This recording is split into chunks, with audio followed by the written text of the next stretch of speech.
Well, it will be the first day of October tomorrow, but the temperatures are closing schools and flirting with record highs. The chief shows us when it's going to get hot. Hey, Betsy. Well, things are definitely going to be warming up across northern Ohio through the day tomorrow. This is where the records stand and what the forecast is calling for.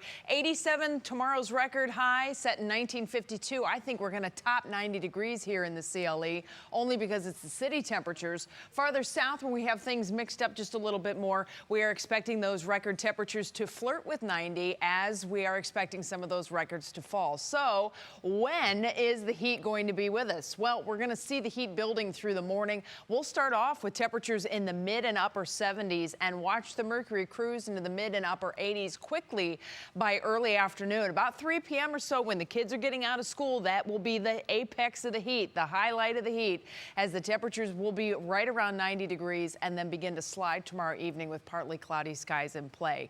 Now, the temperatures are prompting school closings already, and you can find those on WKYC.com. Right now, our Tiffany Tarpley has a look at what's next for the schools without AC.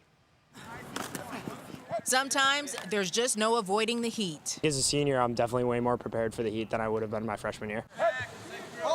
Rocky River football tight end and inside linebacker Zach Wagner knows the toll it can take. Just the sun beating down on the turf every day, it can make the bottom of your cleats really, really hot, and that can be one thing you struggle with. Your shoulder pads squeezing in on you can feel like you're not getting enough air sometimes. So players and coaches have a different game plan on the practice field. If Tuesday's weather gets too bad, they won't practice on the turf. We usually won't be in full pads. We'll just have kids in shoulder pads and helmets and have ice baths ready to go in case of heat exhaustion. We always have water at different stations throughout. All of Rocky River school buildings have air conditioning, but there are other districts fully or partially without it. Let's run through just a few examples that fall into either of those categories. They, too, have a strategy to tackle the high heat.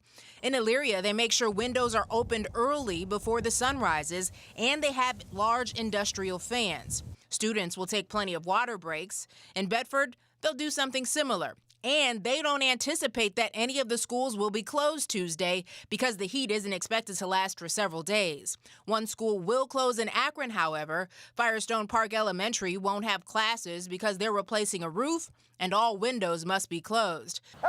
Whether off the field or on, Mother Nature has an interesting playbook this week. It is a little weird. You're practicing in heat and then you're going to play in 50-degree weather. So In Rocky River, Tiffany Tarpley, 3 News.